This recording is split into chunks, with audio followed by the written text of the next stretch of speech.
Hello and welcome to the Conflict Skills Podcast. I'm your host, professional mediator Simon Good.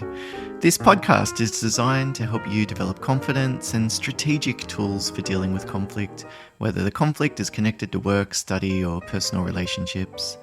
So it's still a relatively new podcast. This is the second episode. And in last week's episode, the first of the podcast, I had described the 5 different kinds of conflict: data conflict, interest, values, structure, and relationship, and sort of pulled apart some of the different drivers that are connected to the different kinds of conflict and started to look at options for responding. In this episode of the podcast, I'll explain how we can use this lens of understanding the kinds of conflict and apply it to 4 different conflict situations. So I've prepared different case studies looking at conflict examples across dealing with a neighbour, a workplace situation with an unreasonable client who's a bit aggressive and pushy, even dealing with a child. In my case, I have a 6-year-old son, so I'll talk about some of the common triggers for tantrums and even how we can understand those conflict situations by using the 5 different kinds as an analytical tool.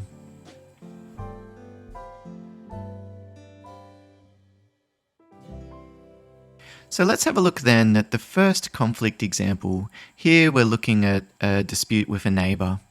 Now I've sort of prepared this example based on a real situation that a client talked to me about.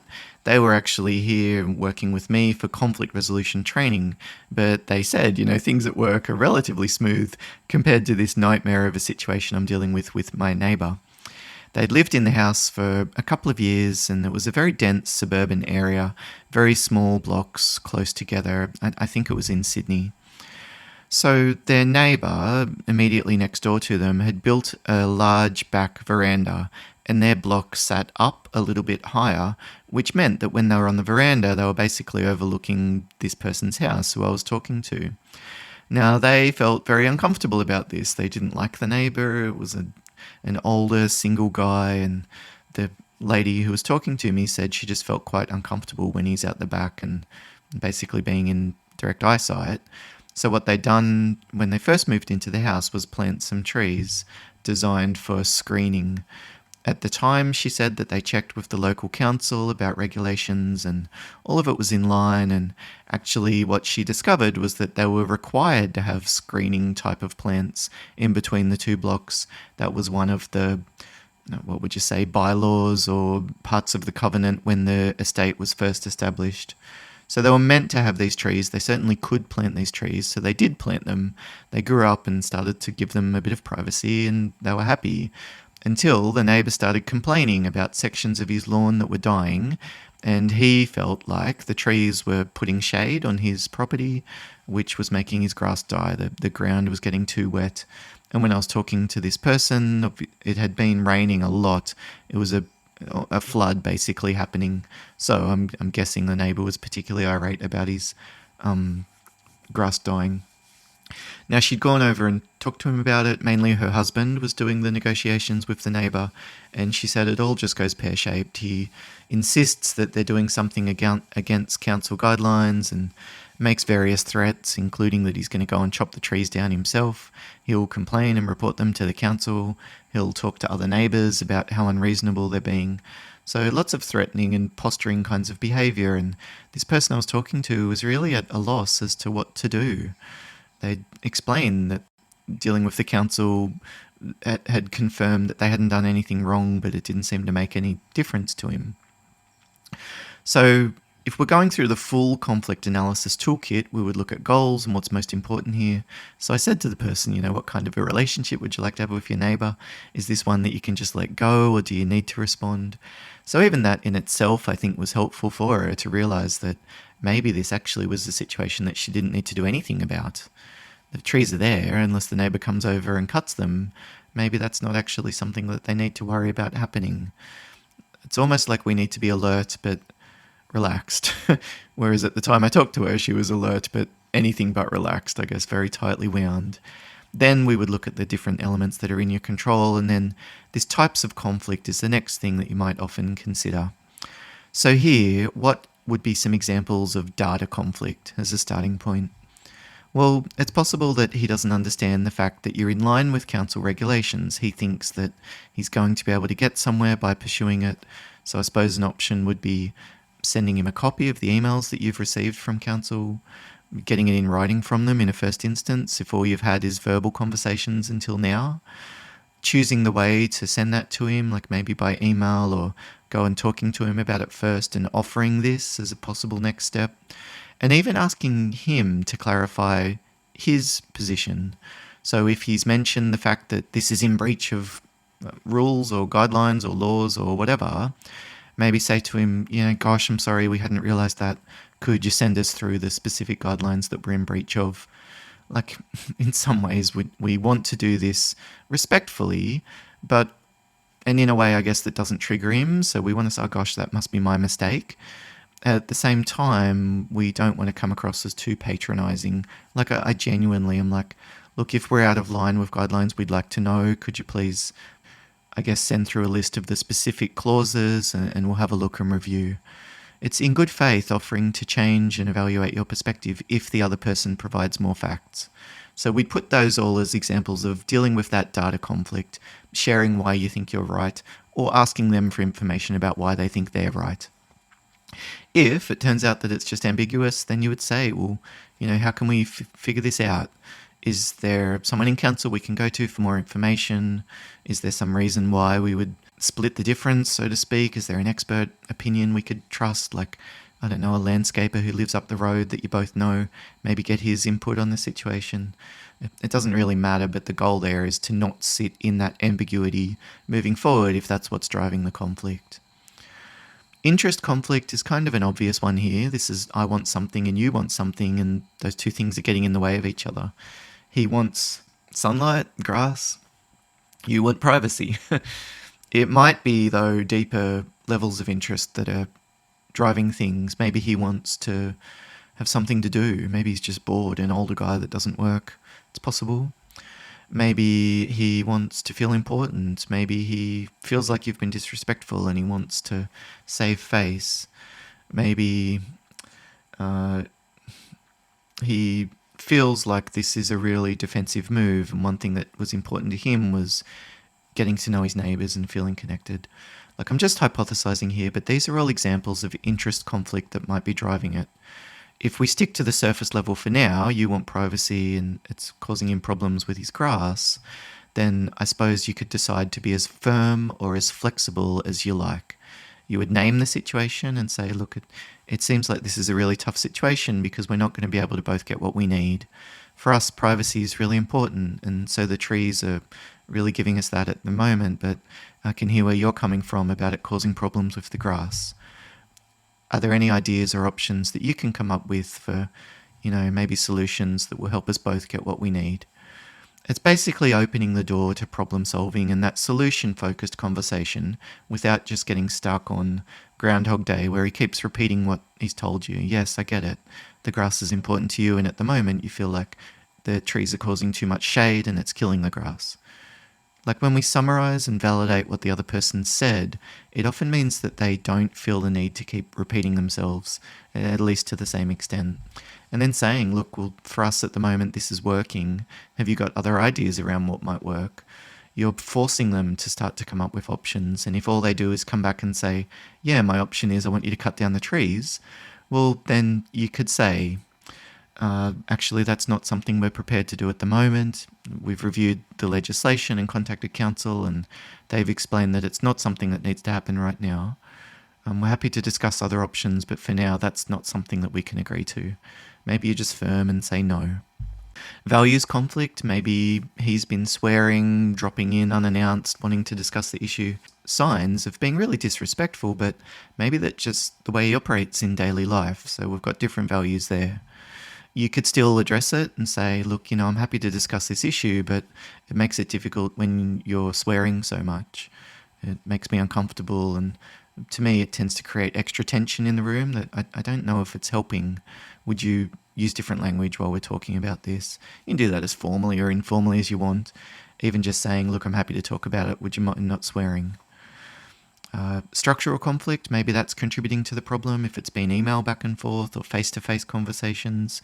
If your husband and this person has been getting in a fight every time they discuss it, then maybe change the people who are involved. Doing it in public instead of in private might help, or maybe it would make it worse, and so private would be better.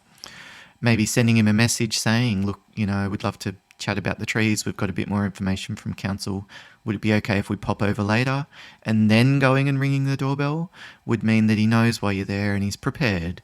Whereas if all you do is walk over and ring the doorbell, he's might be a reactive kind of person that gets flustered and upset. And by the way, we don't know why. This guy might be using drugs or alcohol, have mental health issues, PTSD and trauma, like who knows? So we don't want to assume why he's reacting the way that they are and assume that it's all about us. That might not be the case. So we'd look at maybe structural options that are contributing to the conflict and how we can fix it. And even the relationship build-up, the frustrations and resentment, how is that sitting there for you? If you're walking in there thinking this person is unreasonable, there's no point doing any of this, then of course it's not going to set you up for success. So a bit of self-care, de-stressing yourself before you go in might help, and dealing with some of the build-up of frustration on his end too. Maybe just saying, look, I know you're probably bloody sick of having to talk about this same thing again and again, and you might even feel like we're going round and round in circles. I suppose for us, the reason we're willing to keep talking about it is because we don't want to have a negative relationship with you.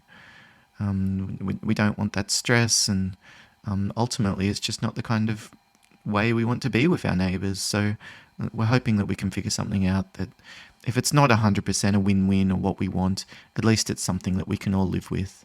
So almost just acknowledging some of that relationship, frustration, resentment, etc. that might be building up for him to some extent might start to take the heat out of the situation.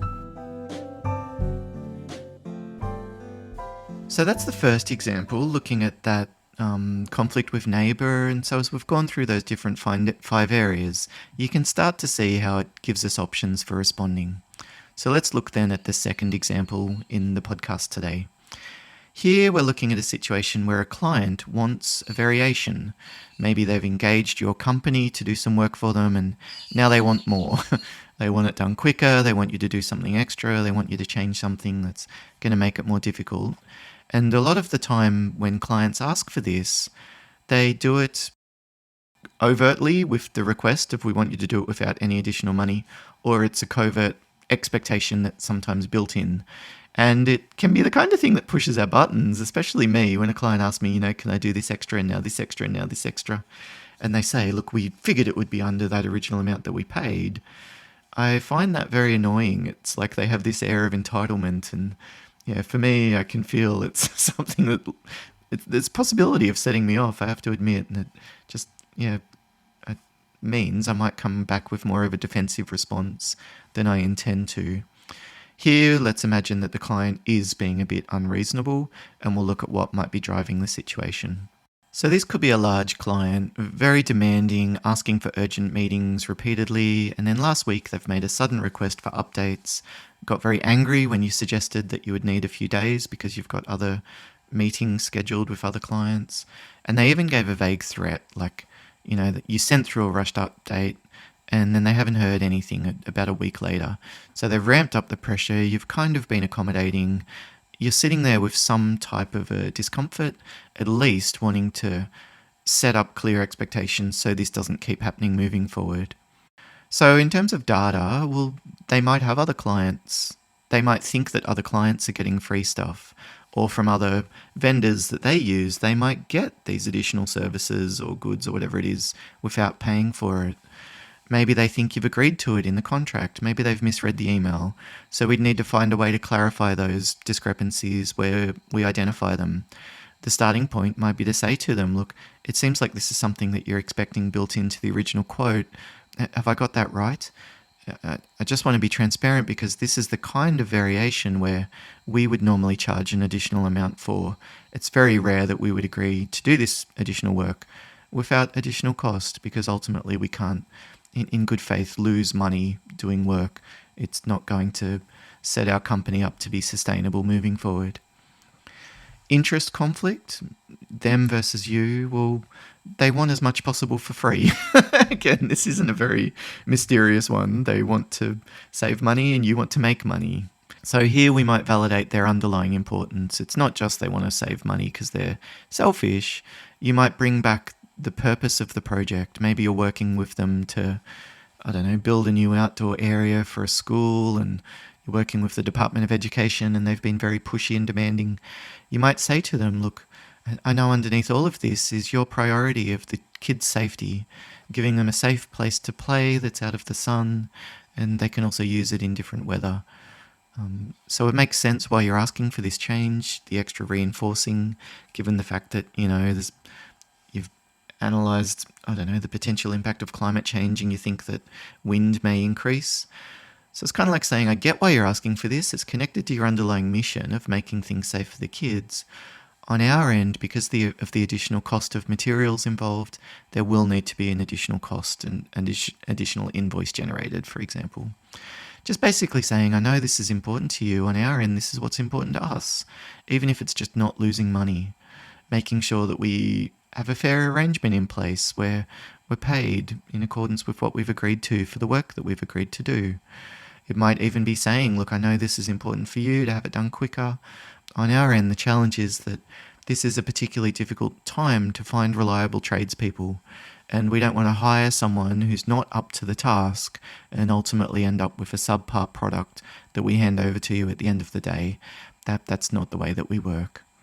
So identifying that interest conflict and then saying, well, how can we manage this moving forward? What's a fair kind of arrangement? Values conflict, maybe they think you're being really scroungy. Maybe they feel like the customer is always right and they can just walk over the top of you. So you might say, look, this might be the way that you normally deal with other vendors, but on our end, this isn't the kind of request that we're going to be able to okay without going through a more thorough process of estimation, figuring out what it's going to cost and timeframes and any other potential issues that might come up. Maybe it's structural factors. Maybe you don't have regular meetings with these clients to go through some of these changes. Maybe the scoping stage at the beginning of the project didn't allow enough time to look through potential variations and options. Or maybe it did, and what you actually need in terms of structure is more signing off and confirming on their end that any changes beyond this point will result in additional charges. Maybe you can sort of reinforce that somehow during the early stages of the project. So that's the structural change that you could make. Maybe it's relationship stuff. Maybe this person thinks that, they can push you around. I know a lot of females working in some sectors, like construction, for example, is one I work with a lot, often feel like they need to really assert their authority at the beginning of a meeting, because if they don't, the other person feels like they can just walk all over the top of them.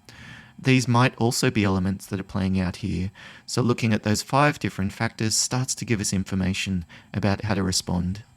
Example 3, maybe you've got team meetings that are going constantly off track. Everyone wants to have a say, they're telling long stories, long-winded kind of people involved, and it's just really not working.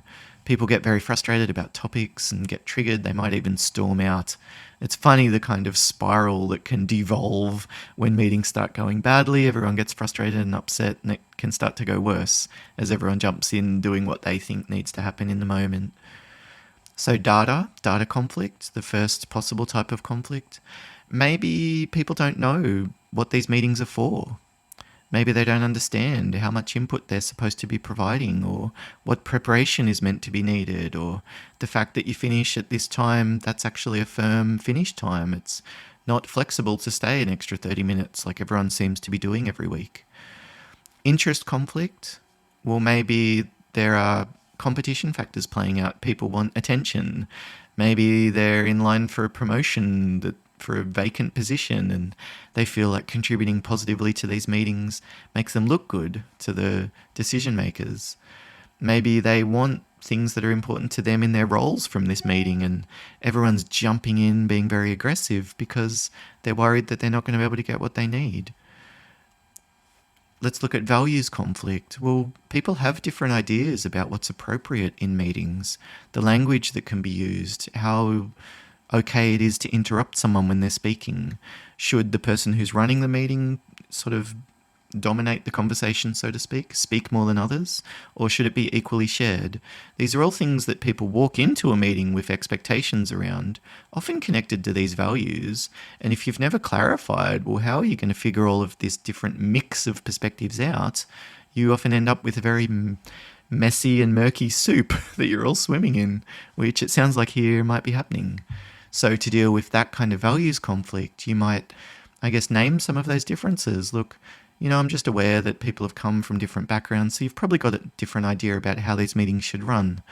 I just want to be transparent and clarify things from the outset. To my mind, I'd like things to be structured. If you'd like to talk about something in the meeting, send it through to me ahead of time and we can put it on the agenda. But what doesn't work is when people all walk into the room wanting to add topics to discuss and the other people present haven't had a chance to do research or even just give it some thought. So would it be okay moving forward if you'd like to discuss a topic to make sure that you send that through to me? We come up with the agenda and as far as possible we stick to that while we're in the room. What do you reckon? Maybe that's an example of structural conflict as well. Maybe there's no agenda. Maybe it's not distributed ahead of time. Maybe the meeting is too long or it's not long enough or you've got the wrong mix of people in the rooms. How do you brief them about what's expected before the meeting? How have you dealt with problems in the past? Maybe it's just been left to manage itself and it's gradually been getting worse. So a structural intervention might be getting a senior person to come and attend meetings for a few times so that things can start to get back on track. Maybe their influence would put people on their best behavior. And then maybe it's relationship conflict. People might feel like they're being steamrolled. There's too much change they've had to deal with. Maybe you've got new members of the team who aren't fitting in. These are all examples as well of different ways to respond. So even for team meetings, if we start to pull apart the different kinds of conflict, then we can generate options. And it's not so much that one of these is right or wrong. In many situations, you might actually benefit from taking a multifaceted approach and dealing with the conflict situation from a number of different directions. So the final example I mentioned, my 6-year-old son asking for dessert. He wants sweets after eating, and I say no, and he has a meltdown.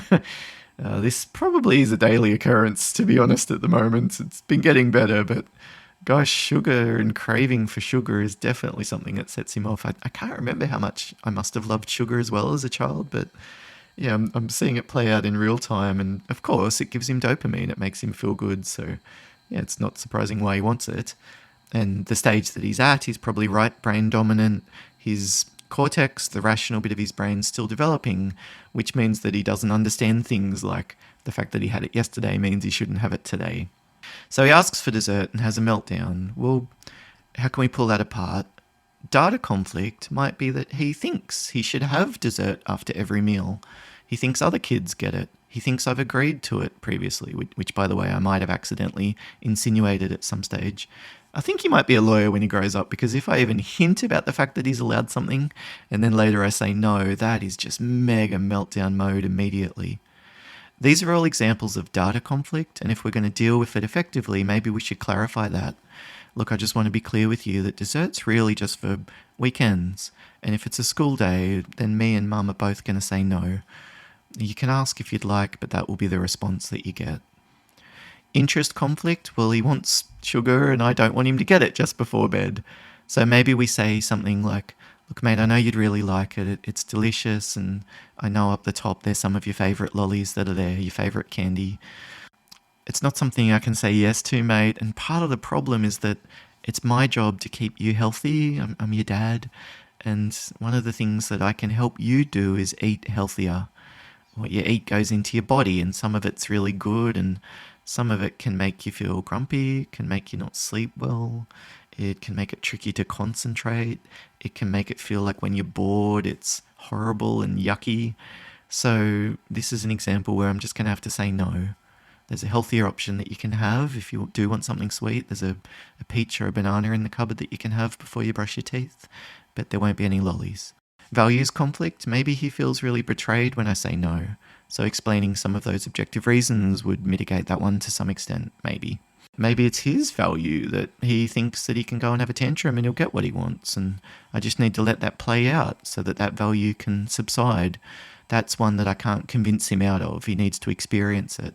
And if I look at the situation in that way, he needs to have a tantrum so that he can learn that it's not going to get him what he wants, then all my job is to shut up and let him have a tantrum and not overreact and make it worse, which is usually my go-to strategy. Structure, maybe we could put a chart on the fridge. One day is dessert day, the lolly day. Let him choose the desserts and put them in buckets and put them on the shelf so he knows what is allowed which days. That might mean that when I say no, it's not coming as a shock or a surprise. Maybe it's relationship conflict. Maybe his rational brain is just offline, he's exhausted, and so I need to be really careful about how I speak. Use the low volume, low speed, low tone type of voice. That's the kind of voice that will start to de-escalate him, basically how I'm speaking right now. And it's tricky when I'm annoyed and upset. Well, I didn't say you could have a lolly, mate. And of course, if I speak like that, it's going to start to trigger him off and start that roller coaster of relationship conflict. So I'd need to be really careful not to make things worse. And if I can speak in that way, low volume, low tone, slow speed, that will start to help to calm him down. And then I would look at de-escalating further. And that might even be a good topic for the next episode of the podcast. Start to look at de-escalation skills and how we can apply them, maybe again to using real examples. Well, that's the 4 different examples. I've pulled them apart, looking at the different kinds of conflict, which factors might be contributing, and what this means then in terms of taking an approach where we respond rather than reacting. Thank you very much for listening. As I said, this is just the 2nd episode of the podcast, so it's very new. And one thing that would be really helpful for me right now is give me some feedback and maybe do a formal review. If you'd be willing to, go to Spotify or iTunes and leave 5 stars if you think that it's been helpful for you and it warrants that. For me, that really helps with the algorithm to help more people discover it. And I'd love to know, are you enjoying the format so far? Would you like me to talk faster, in more detail? Do you like the way it is at the moment? Would you prefer a bit of an executive summary at the top of the podcast and then going a bit deeper for those of you who want it? Would you like more of a theoretical approach? Do you enjoy the practical examples that I've used today? What works for you? I'd love to hear from you. So you can shoot me an email, podcast@simongoode, SIMONGOODE.com. I'd love to hear from you. And thanks again for listening. Good luck in the conflict situations that you're dealing with. Bye for now.